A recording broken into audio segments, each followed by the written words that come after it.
দুর্গাপুরের একটি অভিজাত মিষ্টান্ন প্রতিষ্ঠানের খাবারের মধ্যে পোকা। সেই খাবার খেয়ে অসুস্থ হয়ে পড়েন এক ক্রেতা।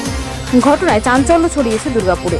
জানা গেছে, দুর্গাপুরের এক ব্যক্তি অনলাইনে বেনাচিতির গুরুদুয়ারা এলাকায় সাহা সুইটস থেকে ধোকলা অর্ডার করেন। খাবার খাওয়ার পর তিনি অসুস্থ বোধ করেন। পরে ধোকলার প্যাকেট খুলে দেখতেই তার চক্ষু চড়ক গাছ।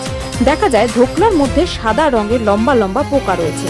এই ক্রেতার দাবি, নিম্নমানের ও নোংরা খাবার সরবরাহের কারণেই তিনি অসুস্থ হয়ে পড়েছেন। বিষয়টি নিয়ে তিনি সংশ্লিষ্ট মিষ্টান্ন প্রতিষ্ঠানের বিরুদ্ধে অভিযোগও দায়ের করেছেন। যদিও এ বিষয়ে সংশ্লিষ্ট মিষ্টান্ন প্রতিষ্ঠানের তরফে কোনো প্রতিক্রিয়া পাওয়া যায়নি।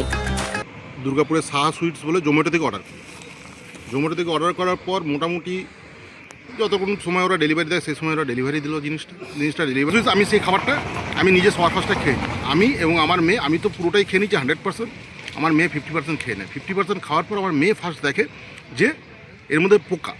আমাকে বললো, পাপা এর মধ্যে পোকা আছে। আমি সঙ্গে সঙ্গে খুলে দেখি। এবার আমার ওয়াইফের জন্য অর্ডার করা হয়েছিল, ওয়াইফের খাবারটা জিনিস প্যাক করে রাখা ছিল।